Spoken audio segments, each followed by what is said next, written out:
Graça e paz, meus irmãos. Vamos dar continuidade ao culto, ao nosso Deus, agora na pregação da palavra. Abra sua Bíblia no livro de Jonas, profeta Jonas, capítulo 1. Jonas, capítulo 1. Nós leremos os 3 primeiros versículos. Você que está na igreja já há algum tempo, você já leu algumas vezes, já participou de algumas aulas, palestras, pregações sobre o livro de Jonas. E às vezes pode ficar aquela pergunta, né?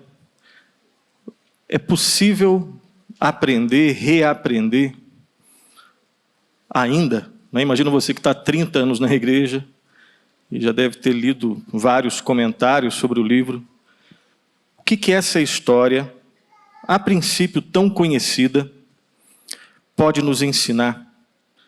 Pode nos confrontar, nos alimentar, enfim. O que é possível aprender ainda nesse livro? Jonas, capítulo 1, os 3 primeiros versículos somente. Vamos ler todos juntos, mesmo assentados, mas com reverência à palavra de Deus. Vamos lá? Veio a palavra do Senhor a Jonas, filho de Amitai, dizendo: Dispõe-te, vai para a grande cidade de Nínive e clama contra ela, porque a sua malícia subiu até mim. Jonas se dispôs, mas para fugir da presença do Senhor, para Tarsis. E tendo descido a Jope, achou um navio que ia para Tarsis, pagou, pois, a sua passagem e embarcou nele, para ir com eles para Tarsis, para longe da presença do Senhor. Vamos ter um momento de oração. Tem misericórdia de nós, ó Santo e Altíssimo Senhor, Deus eterno, fiel. Te agradecemos, ó Pai, pela Tua bondade, paciência, pela Tua misericórdia, ó Pai, a Tua graça para conosco. E nós suplicamos, ó Deus, não nos trate, ó Deus, como nós merecemos. Tem misericórdia de nós. O Senhor conhece, ó Pai, cada um de nós aqui, aqueles que estão acompanhando pelas mídias sociais, aqueles que, porventura, vão acompanhar em outros momentos, e suplicamos, ó Deus, sonda os nossos corações, examina os nossos pensamentos, vê se há em nós algum caminho mau, guia-nos pelo caminho eterno, inclina, ó Pai, a nossa vida à Tua palavra, perdoa-nos, ó Deus, e transforma-nos. E nós somos totalmente dependentes de Ti, ó Deus. Fala aos nossos corações, porque se o Senhor não falar, ó Pai, aos nossos corações, nós sairemos aqui, ó Pai, piores do que como nós entramos. Ó Deus, confronta-nos naquilo que devemos ser confrontados, consola-nos, ó Deus, enche-nos de esperança e dá-nos, ó Pai, ouvidos, ó Pai, para ouvir, corações dispostos, ó Pai, a Te amar, pés e mãos, ó Pai, prontos para colocar em prática, ó Pai, aquilo que nós aprenderemos. Nós oramos em nome do Senhor Jesus. Enquanto isso, ó Pai, prepara-nos, ó Pai, para participar da ceia. No nome de Jesus. Amém. Amém.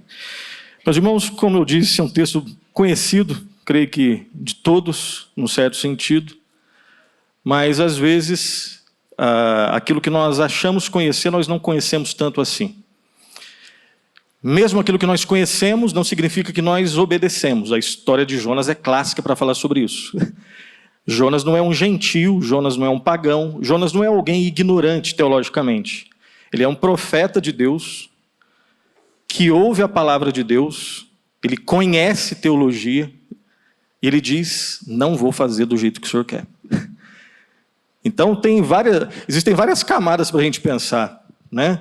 Primeiro, que você pode ler 100 vezes o livro de Jonas, que na 100ª você ainda vai aprender coisas. Segundo, mesmo que você tenha um conhecimento bom do livro de Jonas, não significa que você obedece os ensinamentos que estão ali. Né? A gente sabe que algumas crises que nós temos, crises fortes que a gente tem, algumas delas é por causa da nossa incerteza. Né? É possível, talvez, que nunca tenha existido uma geração que tenha menos senso de chamado do que a nossa geração. Né? Repito, talvez, em toda a história humana, talvez, não tenha existido uma geração que, primeiro, a expressão senso de chamado já não é tão conhecida. Imagina só a realidade para a qual ela aponta. Então você encontra pessoas, né, adolescentes de 25, de 35 anos, né, ironia aí, que não sabe para que existe. Eu não sei por que eu estou nesse mundo. Eu fiz esse curso, eu fiz esse outro curso, na verdade eu estou fazendo a minha terceira pós-graduação, mas sinceramente eu tenho paixão, é isso que eu estou estudando, estou buscando me aperfeiçoar naquilo que é realmente o propósito da minha vida? Não sei. É claro que a gente não tem coragem, às vezes, de dizer isso publicamente. Mas, às vezes, quando você se encontra no momento da sua vida, que você fala, para que eu estou aqui? Não estou falando que antes isso existia. Sempre a gente teve crise. Desde Gênesis 3, a gente tem crise. Mas é possível que essa geração nossa aqui, senso de chamado é algo que fica uma coisa muito longe. Eu escolho o que eu escolho, ou porque a maioria está escolhendo. Eu escolho o que eu escolho, ou porque ganha muito, porque me dá uma certa segurança financeira. Mas realmente tem a ver com o propósito da minha vida? Quando de repente eu tiver, né, se a gente pudesse estar no final da nossa vida e olhar para trás, o senso é de que eu aproveitei a vida ou que eu desperdicei a vida? Voltando ao ponto, algumas crises nossas, elas advêm de incerteza. Eu não sei por que eu existo. A crise que Jonas tinha não era dessa natureza. Ele tinha certeza do que ele tinha que fazer. E ele ouviu, não indiretamente, mas diretamente de Deus. O texto começa, né? Veio a palavra do Senhor a Jonas, sem intermediário. Hoje nós ouvimos a voz de Deus na palavra. Naquela época, como não tinha o cânon fechado ainda, então olha só, é mais ou menos tudo que a gente sonha. Aqueles que têm crises por causa de incerteza, o sonho é: se eu tivesse ouvido a voz de Deus, como Jonas ouviu, aí você pode ter certeza que eu não ia ter crise na vida. Mentira! Porque Jonas ouviu, e a crise dele não adivinha de incerteza. A crise dele vinha do quê? De ter uma certeza. Tinha um problema, ele discordava de Deus. Veio a palavra do Senhor a Jonas, filho de Amitai, dizendo: faça isso. Vai para Nínive e prega. Então não tinha dúvida. Mas mesmo na certeza do chamado, alguma coisa rolava no coração dele que provocava uma crise. Então só aí já mostra que o livro é, obviamente, bastante atual. Mas antes, né, hoje é dia de ceia, então a gente tem um tempo um pouco mais reduzido. Eu quero primeiro fazer aqui 3 perguntas. Primeiro, quem é o dono da agenda da vida? Eu sei que essa é uma pergunta retórica, né? A gente pergunta e já sabe a resposta. Porque se a gente é crente, a gente sabe que quem é o dono da agenda da vida é Deus. Tá. Mas a gente sabe que no dia a dia não é tão simples assim, né? Quando a agenda de Deus se choca com a nossa agenda, aí o bicho pega. Porque às vezes as minhas prioridades não são as prioridades de Deus. A de Jonas não era. E quem dera que fosse o problema só de Jonas, né? Nesse caso aqui, todos, em algum sentido, todos são Jonas. A gente não é tão diferente de Jonas. Você acha que é? Deixa até o final. Hoje a gente só vai nesses... Talvez a gente nem consiga esses 3 versículos. Então, quem realmente é o dono da agenda da vida? Segunda pergunta, quem realmente é soberano? Depois a gente separa um tempo, ali no momento da ceia, para orar por aqueles que estão sofrendo lá no Rio Grande do Sul. Tragédia que o que a gente for falar, rasura só o superficial. Trágico. Deus continua sendo soberano em tragédias como essa? Quem realmente é soberano? E como que Deus pode ser ao mesmo tempo justo e misericordioso? Porque a mensagem que Deus mandou Jonas proclamar lá em Nínive basicamente é uma frase, né? Basicamente não, é uma frase. 40 dias e Nínive será subvertida. Daqui a 40 dias, Nínive será destruída. A maldade, por que você tem que ir lá para lá, Jonas? Porque a maldade, a malícia dessa cidade subiu até mim, chegou na tampa, eu não aguento mais. Né? Eu vou exercer o meu juízo. Como que esse Deus, que é um Deus de justo juízo, de ira santa, e o Deus bíblico é assim, ele não pode comungar com o pecado, senão ele não é Deus, ele não é santo. Como que Deus pode ser ao mesmo tempo justo? Se tem pecado, vai ter que pagar, e o pagamento do pecado é morte. Ele também é um Deus de misericórdia. Porque, inclusive, a gente sabe, aqui não tem essa coisa de dar spoiler, porque a gente sabe como é que termina a história. Então a graça do livro não é saber ou não o final. Até o final do livro é aberto, né? Que pede uma resposta de nós. Mas esse Deus que é justo, que proclamou uma mensagem de juízo, daqui a 40 dias, Nínive vai ser destruída. É o mesmo Deus que, se esse povo se arrepender, esse povo é poupado. E a gente sabe a história. Foi exatamente isso que aconteceu. A princípio, uma mensagem dessa não é uma mensagem assim que você colocaria, né, no evangelismo. Mas aqui a gente tem, talvez não, com certeza, um dos maiores avivamentos da história humana. Numa mensagem dessa, que mostra que a gente não precisa adaptar a mensagem para ganhar as pessoas. A gente tem que pregar a mensagem que Deus diz que a gente tem que pregar, e que está na palavra, e os resultados nas mãos de Deus. O texto diz que essa turma se converteu. E aí o que aprofunda o drama é que Jonas não quis ir para lá, porque justamente ele sabia que esse Deus, que ao mesmo tempo é 100% santo e justo, é um Deus também que poderia perdoar. E Jonas não queria de forma nenhuma que a misericórdia que foi estendida a ele também fosse estendida aos inimigos mortais dele. Mas isso é lá no final da história. Primeiro essas perguntas aqui. Algumas informações sobre o contexto do livro de Jonas. Jonas é o 5º livro dos profetas menores, né? Oséias, Joel, Amós, Obadias. O 5º livro é Jonas. Jonas foi escrito ali no século 8 a.C. Esse livro foi escrito, a princípio, para o povo de Israel, Reino do Norte, que estava sob o domínio de um sujeito chamado Jeroboão II. E por que essas informações? Porque de Jeroboão II, ele é um daqueles reis que terminou a vida dele mal, né? Ele fez o que é mal perante o Senhor.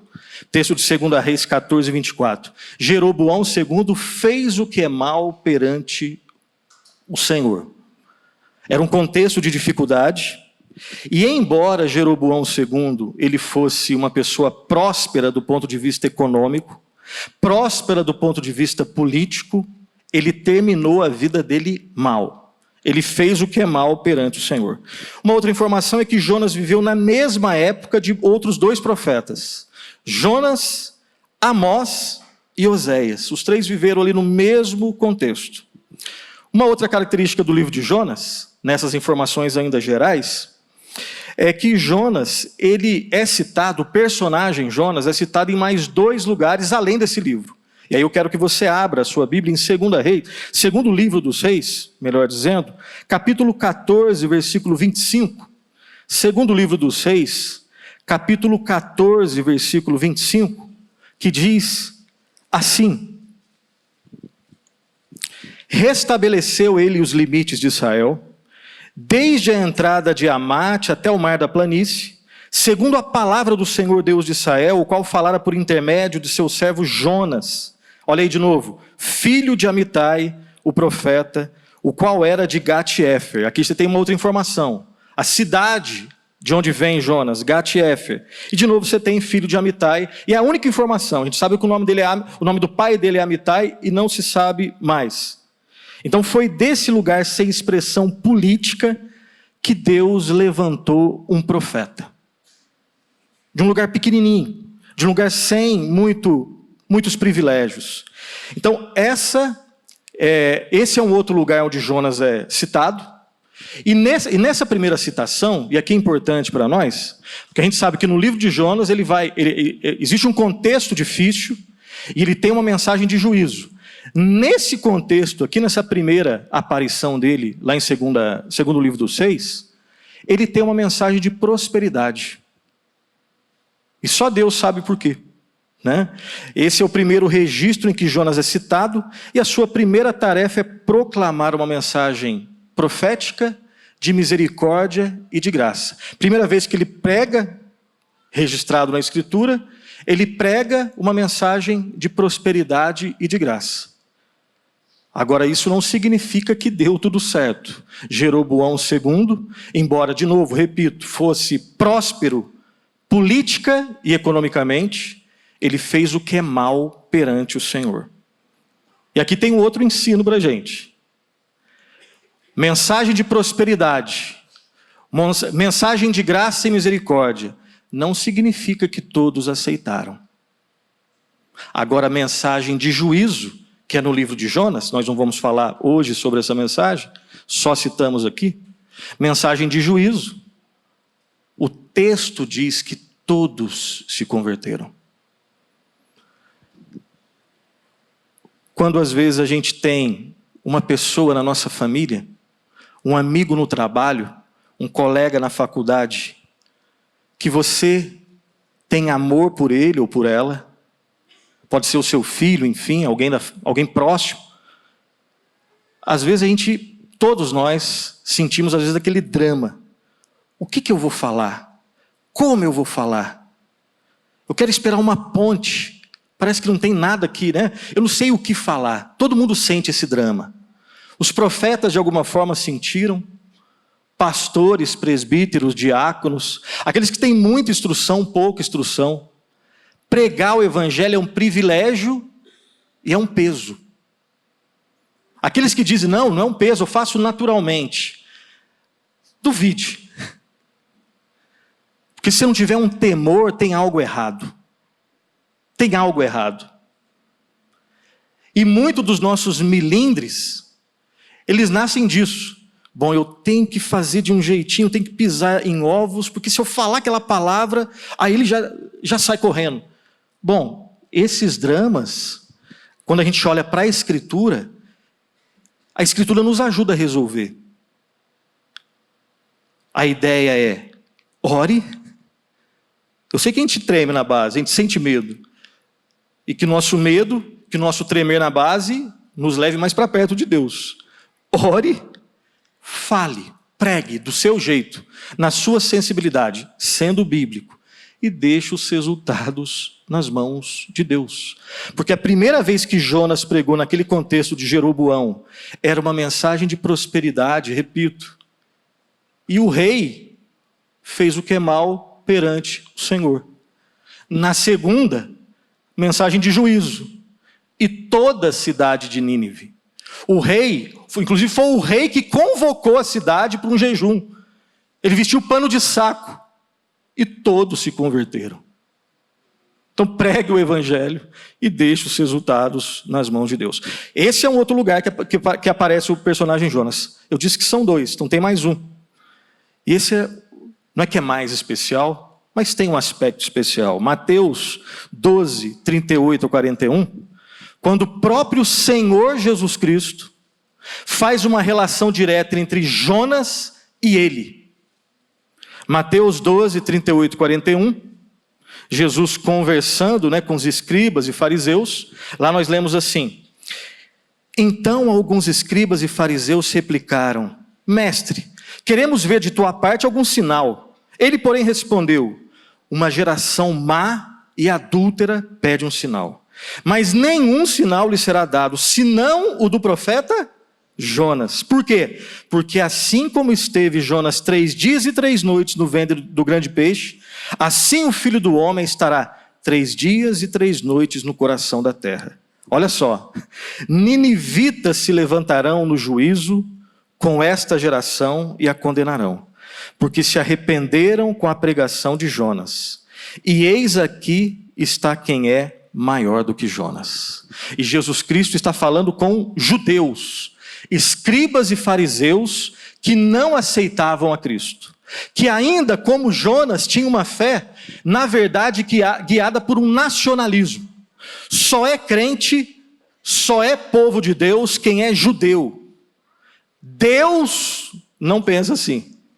Ele tinha um plano para os gentios, naquele contexto para os ninivitas. E aí Cristo faz essa relação direta.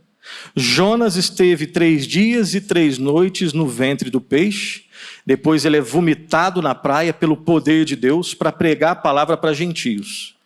Jesus Cristo esteve 3 dias e 3 noites no ventre da terra, ele ressurge e ressuscita para pregar a palavra para judeus e para gentios. E uma última informação aqui, essa bem rápida, ainda nesse contexto. 3 localidades são citadas aqui no livro de Jonas. Nínive, que fica ao oriente. Tarsis, que fica ao ocidente. Então a ideia é que quando ele deixa de ir para Nínive, ele vai para Tarsis, ele vai em uma direção exatamente contrária. E Jope, que é o porto mais próximo ali de Jerusalém. Tá? Isso aqui a gente sabe. Como que a gente deve interpretar o livro de Jonas? Talvez você não tenha pensado nisso, mas os livros que você lê sobre Jonas, os caras lidam com essas questões. Quando você vai dar aula sobre Jonas, os professores vão ter que ler sobre isso daí. Quando você está sentado ouvindo um professor, e hoje, né, nessa época de podcasts, né, de vários teólogos de internet, eles estão dessas 3 possibilidades de interpretação de Jonas. Alguns dizem que esse livro deve ser interpretado como uma alegoria. Um escrito que tem vários significados, alguns deles contraditórios em relação uns aos outros. Será que Jonas é alegoria? De forma rápida, não. Definitivamente, sendo honesto com o texto. Ah, você está falando isso que você é pastor presbiteriano? Não. Sendo honesto com o texto, Jonas não é alegoria. Não é um texto que é para ser lido e ser interpretado em diversos sentidos. Ah, essa é a sua opinião. É claro que a gente tem opinião. Eu tenho a minha, você tem a sua, todo mundo tem a sua.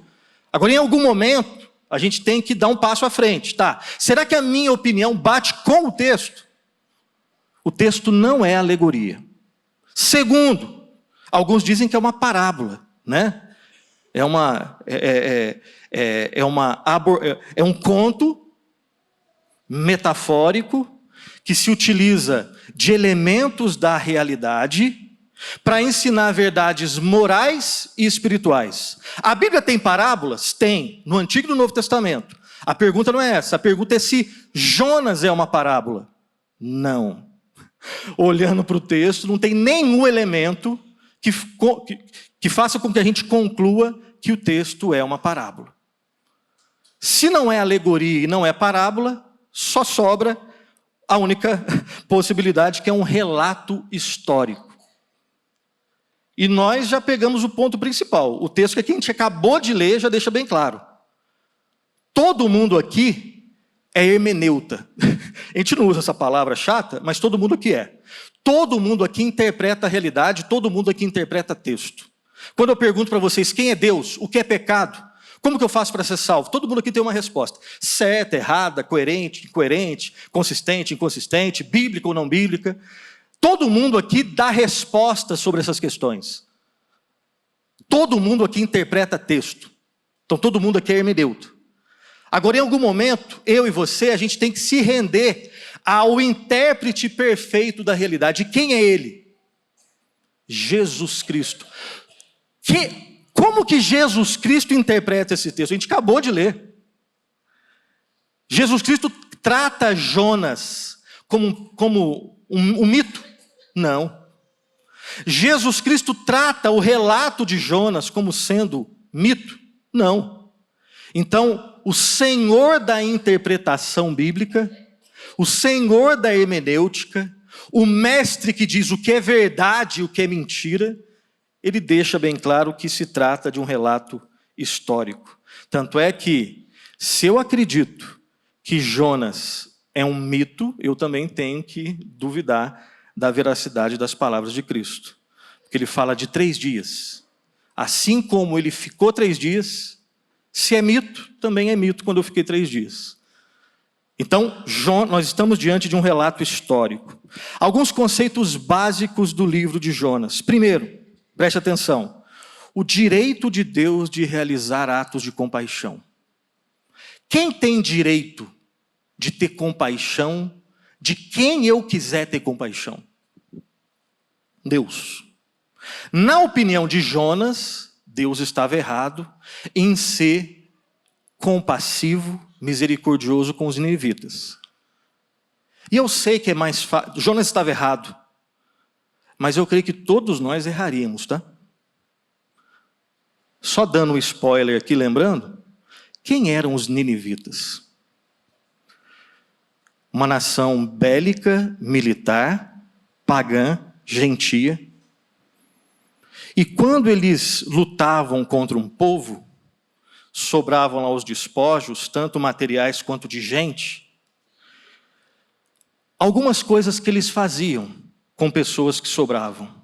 Eles cortavam as pernas, cortavam pelo menos um braço, deixava um braço para poder pegar no braço e cumprimentar, olhando ironicamente nos olhos de uma pessoa de quem for cortada 2 pernas e um braço. Às vezes, obrigava as pessoas que sobravam a pegar as cabeças dos seus parentes que foram cortadas e sair passeando com elas. Eu teria ódio desse povo. Eu também, a princípio, naturalmente, sobrenaturalmente, outro papo. Naturalmente, eu também não queria ver essa turma convertida. Eu queria ver essa turma no inferno. Então não seja tolo para dizer que você é muito diferente de Jonas. Só que a pergunta nossa, isso é só para a gente entender, não é para justificar, mas é para entender o que se passava na cabeça de Jonas. Eu, pelo menos, eu acho que eu não sou diferente dele. Só que o ponto nosso aqui é que um ensino básico que nós temos nesse livro é o direito de Deus ser compassivo com quem Ele quiser. Deus salva quem você quer, se Ele quiser, e Deus salva quem você ora para ir para o inferno. Ele dispõe de misericórdia para quem Ele quiser. Ele é soberano para salvar, se Ele foi soberano, para salvar uma pessoa como eu, como você, então Ele pode salvar um ninivita também. A graça de Deus é muito mais profunda do que a nossa graça, que não é tão graciosa assim. Um outro ponto importante no livro é a tendência divina de oferecer uma outra oportunidade. Jonas, na primeira vez, inclusive essa é uma possibilidade de dividir o livro, né? Você tem 4 capítulos, você tem primeira divisão, a primeira tentativa de Jonas, onde ele diz não. Ah, não, Deus vai lá, faz uma confusão no mar. A gente acha que é uma punição ele ter sido engolido por um peixe grande, né? Não, ali foi uma salvação para ele. Porque enquanto ele estava fora, ele não orava, mas ele foi orar quando estava dentro do peixe. E aí, capítulo 2 recomeça. Ele vomita na praia, ele faz uma oração no 2 e no 3 recomeça. Então, uma forma de dividir o texto é 1 e 2, você tem a primeira tentativa de Jonas, ele não consegue, aí Deus dá uma segunda chance. Quando o peixe vomita Jonas na praia, e isso é graça, aí fala assim, ó, vou dar uma segunda chance para você. Ele vai para Nínive, ele vai alegre? Não, mas ele vai. Porque quem é soberano é Deus, Ele vai, de um jeito ou de outro. Né? É só você lembrar quando você era criança, chegava, né, todo sujo em casa e queria dormir no sofá. Aí o pai e a mãe falavam, você vai tomar banho. Não vou, quem manda em mim sou eu. Ah, não, você... Primeiro, você vai. Ou você vai de um jeito ou de outro, mas você vai. Deus, claro que a gente faz de forma imperfeita, mas mostrando a nossa soberania, Deus faz de forma perfeita. Você vai de um jeito ou de outro. Inclusive teve um autor que disse que o Jonas, você pode olhar para o livro e chamá-lo de o Evangelho da Segunda Chance. E graças a Deus que Deus não nos dá só uma chance, né? Ele dá duas. Termina na duas? Não, dá 3. Isso é desculpa para brincar? Brinca para ver. Brinca para ver. Terceiro ponto, o prazer de Deus. Deus sente prazer, alegria em pequenos avanços. Quando Ele vê seres como eu e você, dando pequenos passos na direção certa, Ele se alegra com isso. Jonas é teimoso, a gente não é tão diferente. Mas Deus foi paciente com ele. A soberania de Deus e a desobediência humana. Esse é um outro ponto que o livro trabalha. Perceba que esses são temas clássicos da nossa vida. O livro também nos ensina, presta atenção nisso aqui, o livro de Jonas nos ensina uma percepção correta de um assunto que a gente fala muito bobagem, que é a eleição. Quando a gente fala de eleição, a gente fala sempre um termo muito restrito, né? Só nós somos eleitos. Aqui é de uma postura mais abrangente. É para judeu e tem ninivita eleito. E é sempre bom a gente lembrar, né? Eleição é para você fazer uma autorreflexão. Não é para você perguntar, será que ele é eleito? Será que ela é eleita? Você não sabe. É para você perguntar, eu sou eleito? Como que eu sei que eu sou um eleito? Eu me arrependo pelos meus pecados, eu creio em Cristo? Se isso é verdade, não veio de mim, veio de Deus. Graças a Deus. Agora, se eu estou preocupado com a salvação dele, dela, aí o assunto é evangelização. Aí você prova que você está preocupado com a salvação do outro, né? Colocando a mão no bolso, orando, falando, passando vergonha, né? Se dispondo a sofrer pela pessoa. Só que a gente entende errado. Eleição, a partir do livro de Jonas, tem um aspecto mais amplo, menos restrito. Eu termino com mais 2 e a gente vai para a ceia. Jonas nos ensina que nós devemos rever as nossas tradições. Todo mundo aqui tem tradição. Pentecostal, presbiteriana, mista, híbrida. Eu sou ateu, não gosto de igreja. Todo mundo tem uma tradição. Jonas nos desafia a rever a nossa tradição. Não é jogar fora. É rever a nossa tradição à luz das Escrituras. Porque ele era um religioso, ele era um crente, manjava muito de teologia, mas colocou tudo isso no lugar de Deus. Não. Eu tenho que... Lembra lá da reforma? Igreja reformada sempre se reformando à luz da Escritura. Esse é um exercício que a gente tem que fazer e o livro nos convida. E por fim, o livro nos ensina também que nós vivemos sempre diante de Deus. Por que isso? Porque Jonas teve a audácia que eu e você às vezes temos de querer fugir de Deus. Jonas quis fugir do Criador do mar no mar. Jonas quis fugir de Deus que o criou. Eu sei que isso é patético, mas a gente faz a mesma coisa. A gente tenta se esconder daquele que não dá para se esconder. Se eu subo aos céus, ele está lá. Se eu vou no mais profundo abismo, ele está lá. Ele me conhece de todas as perspectivas. Ele me conhece de fora e de dentro. Eu quero fugir dele às vezes. Eu discordo de Deus às vezes, mas lembre-se, todas as vezes que você discordar de Deus, você está errado, ele está certo. Só que é mais fácil falar isso agora. Ar-condicionado, sentado aqui na igreja. Aqui a gente, a princípio, não vai cometer nenhum tipo de pecado escabroso aqui. Espero que ninguém cometa, né? Só para não querer me contrariar. Internamente eu não sei, Deus sabe. Mas quando a gente sai, a gente ouve outras vozes, a gente começa a acreditar nessas vozes, as vozes internas do coração, e deixa de escutar a voz de Deus. Aí é que o bicho pega.